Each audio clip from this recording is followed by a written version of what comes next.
Module 2. Checking Accounts.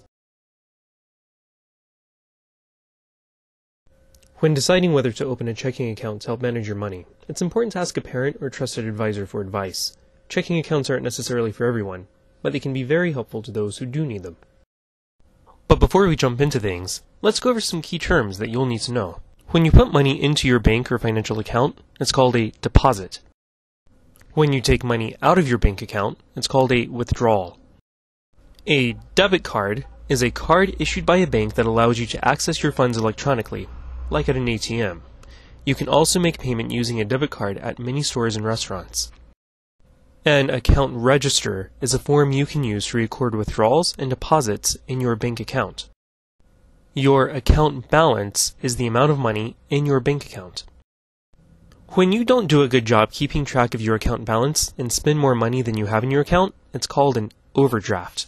We'll talk about some important things to know concerning overdrafts and fees in just a few minutes. And last of all, there's something called a checking account fee. Many accounts have monthly fees for using a checking account, usually ranging from $5 to $12.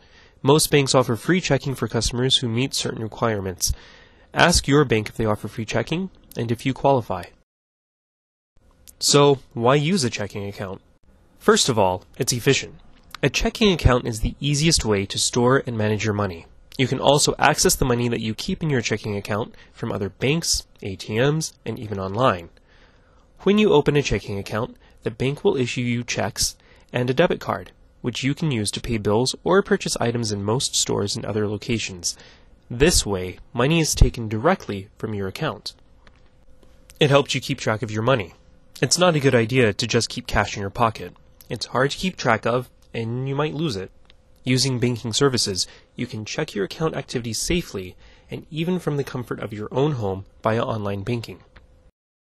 Most banks allow you to keep track of your money through free online banking alerts. They will also automatically email you or send you a text message on your phone when you make a deposit. You can customize your alerts to notify you of daily balances, direct deposits, and more. In addition to helping you manage your money, a checking account gives you proof of payment showing the amount you paid, to whom, and when. If you log into your bank's online banking site, you can also view and print images of the checks you have written. Having a checking account also saves you money. Accounts cost anywhere from $5 to $12 per month. However, some banks offer ways to avoid the monthly fee for keeping a minimum monthly balance or having direct deposit, for example. Now, let's take a moment to talk about debit cards. A debit card links you with your checking account. It allows you to make purchases at any establishment that takes debit or credit cards, whether it's a store, restaurant, or website. Debit cards are different from credit cards in that with a debit card, you spend actual money from your bank account. Using a debit card is a lot like writing an electronic check. With this in mind, it's important to be careful of how you use your debit card. Your debit card will look something like this. Let's take a look at the most important things on your card. In the middle of your card, you will find your card's account number. This is not the same as your checking account number for security reasons. Your card's expiration date can be found directly below your debit card number. When your card reaches the expiration date, your bank will automatically mail you a new card and you should destroy the old one. The name of the account holder lies below and to the left of the expiration date. Many banks offer a photo security feature on their debit cards which puts your picture on the front of it to help prevent others from fraudulently using your debit card. So why should someone use a debit card? First of all, they're convenient. You can use a debit card instead of carrying around a checkbook or large amounts of cash. As we've mentioned before, your debit card links directly to your account for use in stores, restaurants, and other places. You can track your debit card purchases 24/7 through online banking services. And they're safe.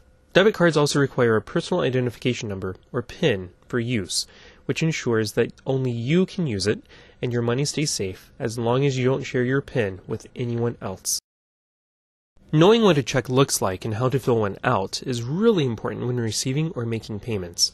While people pay for most things with a debit or credit card these days, people are usually paid by their employer with a check, or they use checks to pay others large sums of money, such as rent. While checks can often have different designs, they all have the same important features. For example, all checks have your name and address, and sometimes your phone number. The check number. This helps you and your bank identify each check you write. Note that this can be found at the top and bottom of your check. A line for the date you write the check. A pay to or payee line. This shows the name of the person or company you're paying money to. The dollar box. This shows in numbers how much money you will be paying with the check. A line where you write out the amount of your check in words instead of numbers. This is the official amount of the check. If this box is different from the dollar box where you wrote the amount in numbers, the bank will use this amount in words to determine the check's value. A memo line. This is where you can write a note about what the check is for. Your bank won't use this information, but it might help the person you're paying know what the check is for, and if you look at a copy of the check later, it can help you remember why you wrote it. A signature line. To make your check official, you must sign it. Your bank's name and or logo. A routing number. This is your bank's electronic address. And your checking account number. An automatic teller machine, or ATM, allows you to access your checking or savings account and take cash directly out of your account. You can also check your account balance. Most ATMs charge a service fee, which varies from one ATM to another. However, ATMs owned by the bank where you open your checking account will not charge you to take money out of your accounts. Having a checking account and using checks and debit cards is a big responsibility. Keep track of your balance and what you've spent. Once you open your checking account, always be aware of your balance and don't forget to consider checks you've written that haven't been processed by the bank and aren't showing up in your accounts yet. Keep a record of the checks that you've written in your check register. That's the best way to know the total amount of money you've spent. Receipts might contain account information, so keeping them helps protect your account. If you discard your receipts, do so in a secure manner. Using a paper shredder is a smart option. The best way to know how much money you really have available to you is to maintain an accurate record of what you deposit and what you withdraw. In the same way that it's easy to use a debit card for purchasing, it's also easy to lose track of spending. To keep from spending more money than you have, you should monitor your account balance by keeping track of your purchases. You can also use online banking to monitor account activity. Link your checking account to a savings account with an overdraft protection program, which transfers money from your savings to your checking account. But remember that even when you do this, many banks will still charge you a fee for covering you when you overdraw your account. You are responsible for the transactions that you make, and you must ensure that you have the funds in your checking account to cover all expenses. Before we go, let's take a moment to talk about how to use your check register. Your check register will look a little something like this. Remember that check we wrote to ABC Clothing a couple of minutes ago? Let's record it. As you begin, put the current balance of your checking account here. Now, write the date of the check in this column, and write the check number in this column.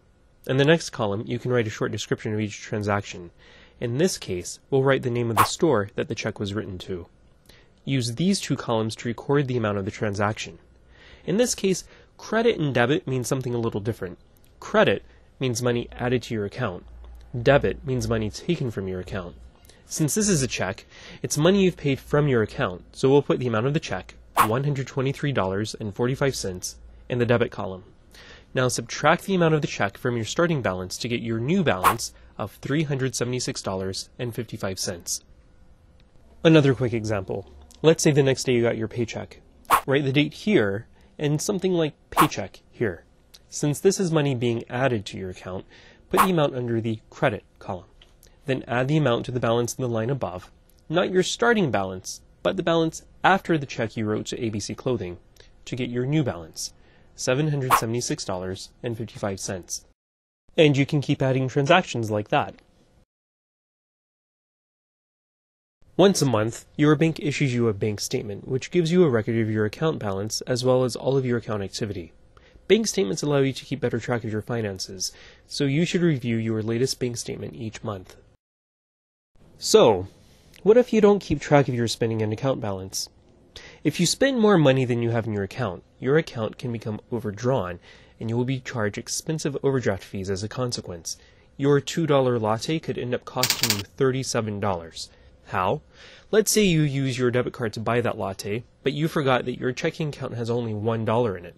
Since you're $1 short, your bank has to spot you the money, either from your linked savings account that we mentioned a few moments ago, or from its own funds. For doing you the favor, they're going to charge you a fee called an overdraft fee, which at many banks is $35. Hopefully that's the best latte you've ever had. But you can avoid these fees as long as you're responsible. To avoid becoming overdrawn on your account, you will need to keep track of all withdrawals and deposits. You can do this by using your online banking service and your account register. As you do so, you will see that having a checking account can have tremendous benefits. Now, take the quiz below.